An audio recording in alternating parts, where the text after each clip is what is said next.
Drenado de líquido de un tanque. ¿Cómo funciona este modelo? Entonces, la idea es la siguiente. Tenemos un recipiente, el cual tiene un fluido, un líquido dentro de él. Y en la parte inferior se va a abrir un agujero por el cual el líquido va a empezar a salir. Entonces, a medida que pasa el tiempo, pues el volumen es cada vez menor y obviamente es porque se sale por el agujero. Entonces, el objetivo, ojo, nuestro objetivo es hallar la altura que tiene el líquido en función del tiempo.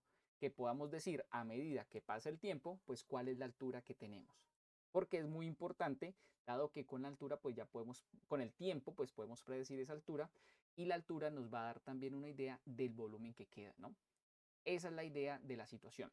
Pero para eso tenemos que crear una ecuación diferencial en donde va a estar involucrado la altura y el tiempo. Ahora, primera consideración que vamos a tener.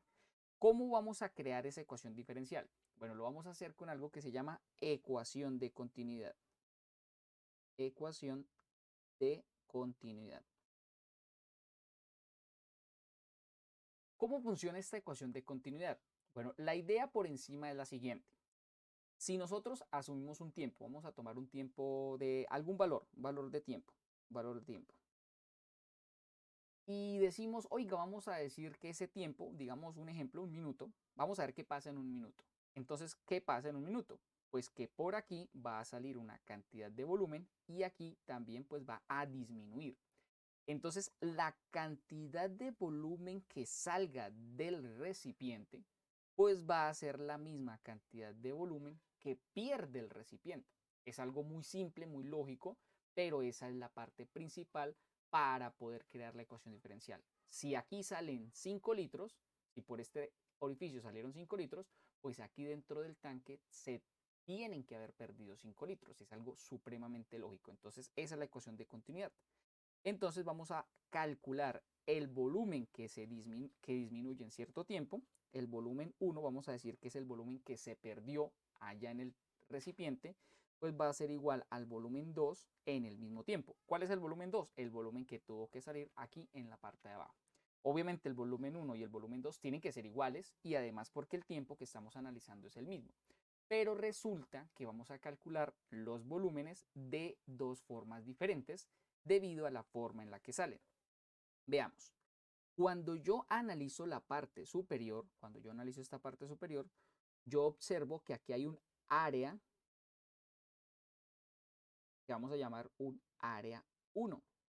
Y aquí en la parte inferior, el área es mucho más pequeña, vamos a llamarlo área 2. Bien, entonces cuando baja el agua es debido a que el agua, digamos la forma de la que sale por el orificio, adquiere una velocidad. Claro, aquí esta área va a bajar, o sea, ese circulito, bueno, el círculo es constante, ¿no? Entonces ese círculo baja y lo mismo la parte de arriba del círculo baja y en la parte de abajo, pues el círculo no baja, él sí se mantiene ahí constante, pero podemos decir que a medida que el agua baja, también describe un círculo, porque a medida que va saliendo el agua, va describiendo un círculo.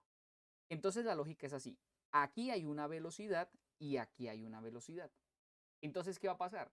Que la velocidad de aquí debe ser mayor que la velocidad de acá, porque al ser un área más grande, pues con un poquitico que se mueva, pues ya va a haber mucho volumen. En cambio aquí, como el área es tan pequeñita, tiene que moverse mucho, mucho, mucho para que los dos generen el mismo volumen. Entonces, esa es la clave aquí, que aquí vamos a tener una velocidad 1 y aquí vamos a tener también una velocidad 2. Resulta que si yo multiplico estas dos cantidades, me va a dar el volumen respecto al tiempo. Veamos las unidades. El área 1 multiplicado por B1. Analicemos las unidades. Área está, supongamos, está en longitud cuadrado. ¿Por qué? Porque pues es un área, son unidades cuadradas. La velocidad es una longitud dividido en tiempo. Por lo tanto, nos está dando L al cubo sobre T, o sea, nos está dando, espere que está tapando. Aquí nos da L al cubo sobre T, tiempo, nos va a dar L a la 3 sobre T de tiempo. Entonces nos estaría dando volumen sobre tiempo.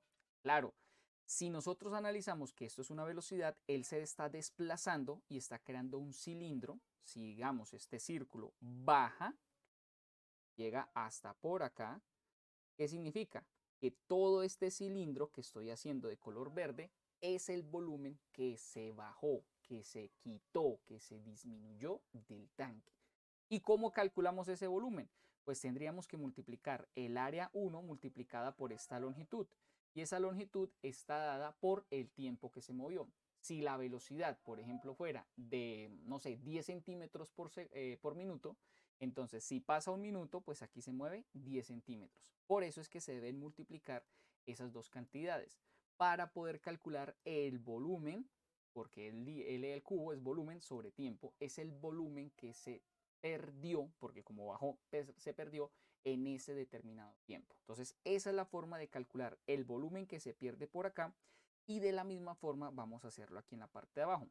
Vamos a tomar esa área 2 y la vamos a multiplicar por B2. Lo mismo, porque aquí hay una velocidad que si nosotros tomamos ese orificio y él debe tener una velocidad mayor, pues se va a desplazar ese círculo una longitud más grande y eso va a causar que ese cilindro que se ve, bueno, un cilindro de agua va a ser mucho más largo. ¿Cómo calculamos ese volumen? Pues tomando esta área y multiplicándola por esta longitud. Esta longitud es debido a la velocidad. Si aquí pasó un minuto y se generó esta longitud, significa que la velocidad es L sobre ese segundo o sobre ese minuto. Por eso nosotros multiplicamos el área, la multiplicamos por esa longitud para hallar el volumen. Por lo tanto, si tomamos el área y la multiplicamos por esta cantidad que es la velocidad, nos va a dar el volumen sobre el tiempo y eso va a ser la tasa de cambio del volumen respecto al tiempo que salió del recipiente.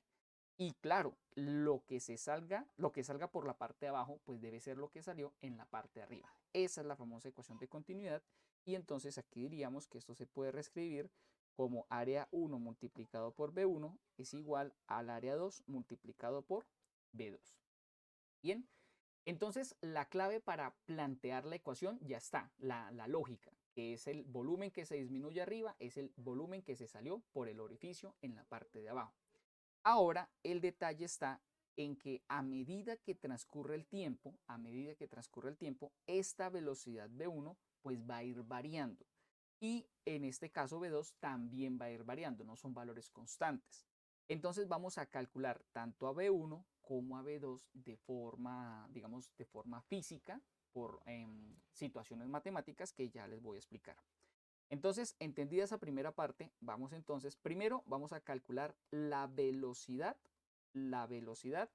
a la que sale el agua acá, esa velocidad.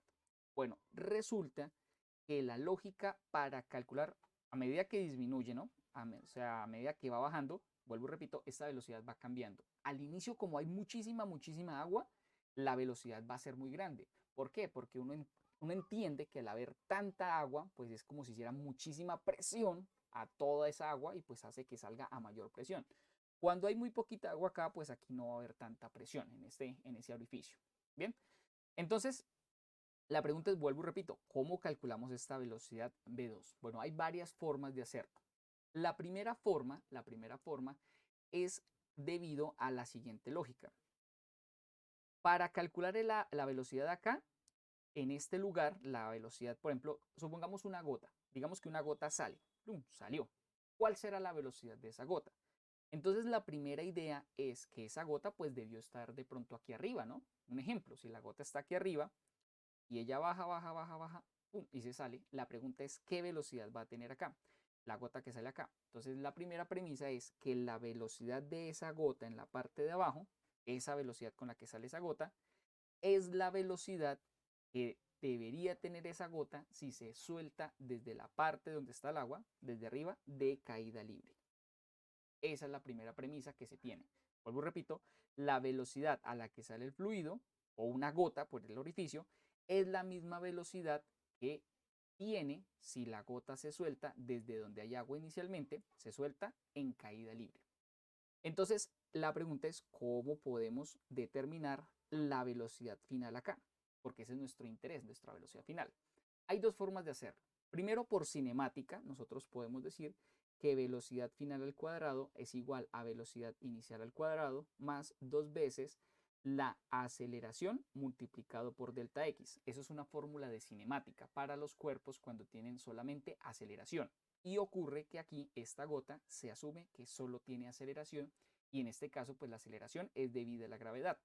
Vuelvo, repito, estamos calculando la velocidad V2 teniendo en cuenta la primera situación y es que la gota es como si se soltara desde arriba, desde donde hay agua, se soltara, la velocidad que llega aquí al piso es la misma velocidad con la que sale la gota por acá, por el agujero. Esa es la lógica. Entonces, como ya dijimos, el único efecto que tiene sobre la gota es la fuerza, perdón, la acción de la gravedad. Y en ese caso, esta aceleración pues viene siendo la de la gravedad. Como la gota se suelta, esa es la premisa, se suelta, entonces esta velocidad inicial se dice que es aproximadamente cero porque se suelta.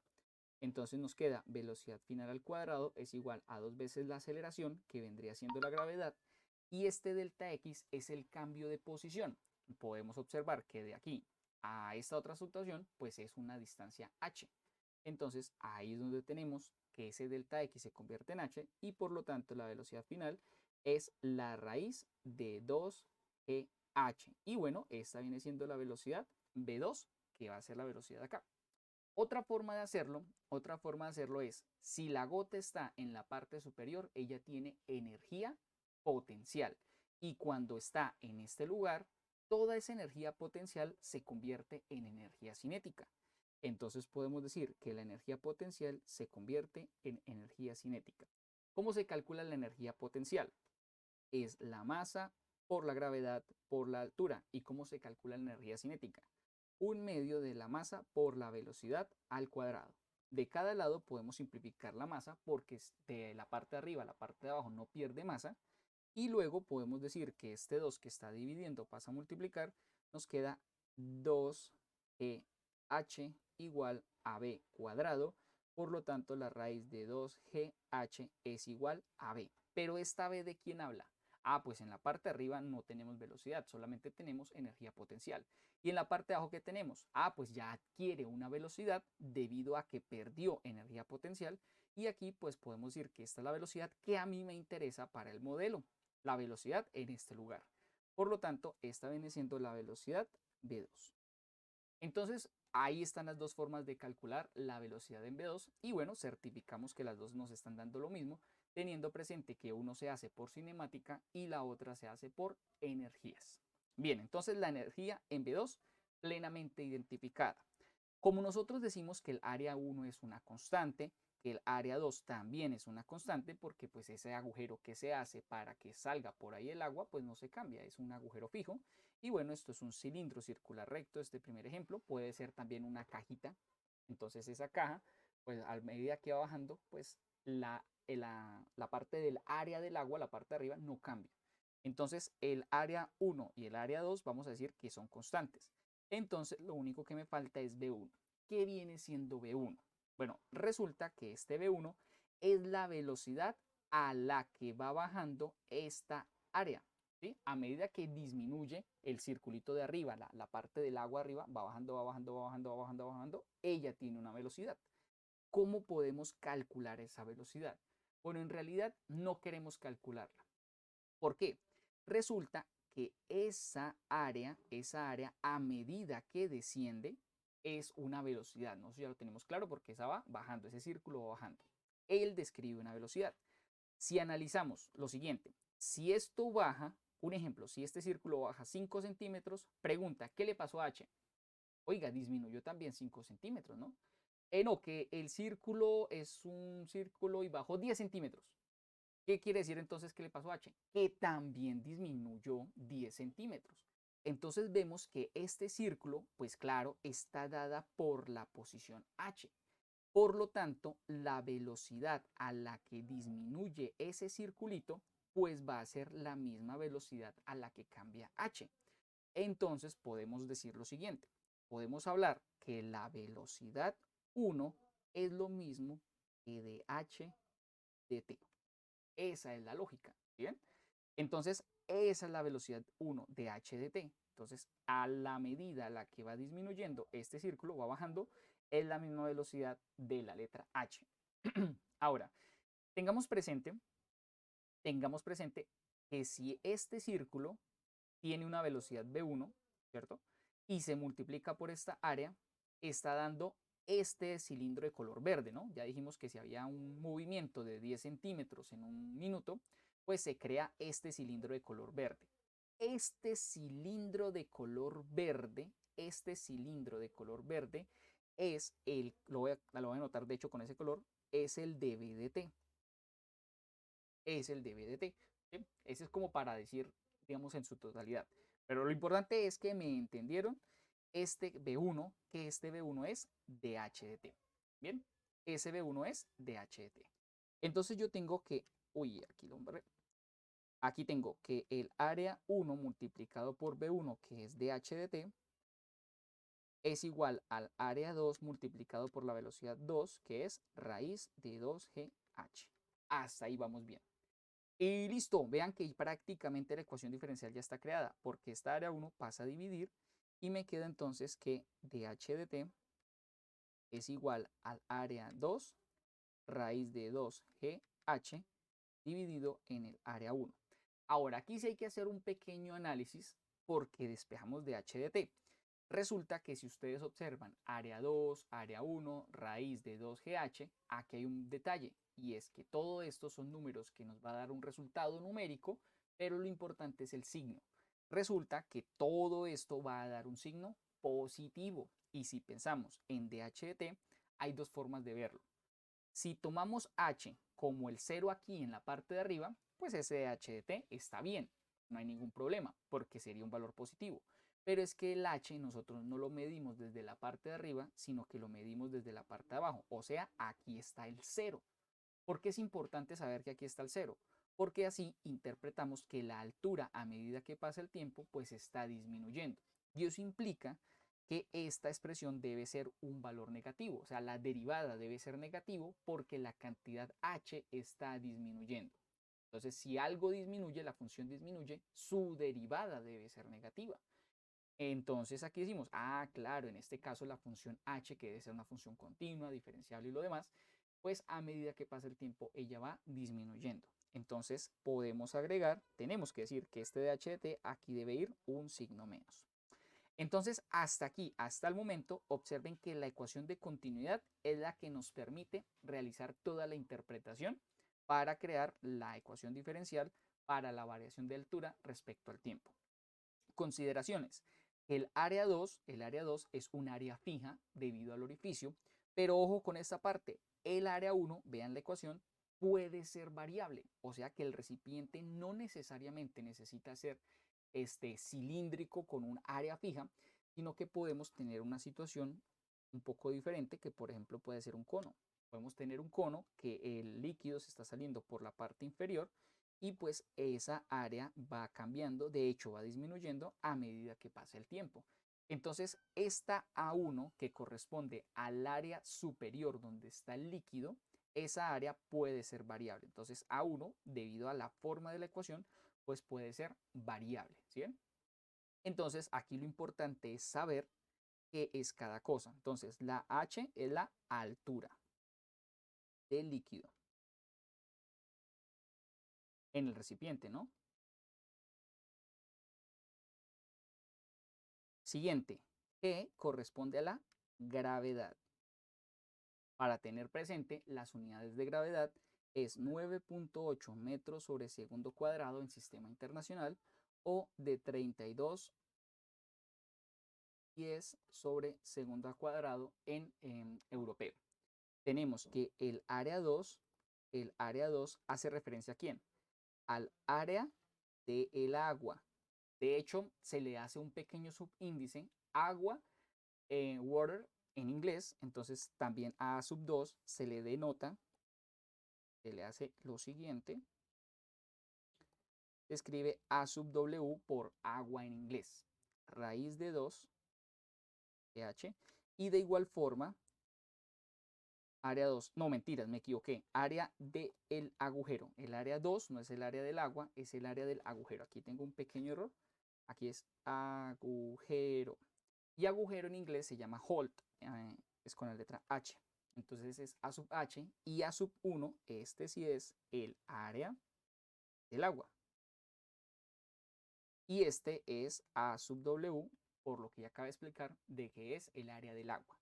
Y listo, esa es la interpretación de la ecuación diferencial, que también la fórmula funciona aun cuando A sub W es variable, cuando esa área del agua, porque en la parte de arriba pues siempre se va a ver el agua, esa área puede empezar a disminuir, ser triangular, ser cuadrada, rectangular, puede ser un rectángulo de profundidad. O sea, hay muchas formas en la que la parte superior se puede escribir en la parte superior del agua. Bien, por lo pronto, esa ya es la ecuación diferencial, esa es la forma en la que se crea, las formas en las que se hallan las diferentes cosas. Y bueno, la otra consideración que hay que tener en cuenta es que esta es una ecuación diferencial no lineal.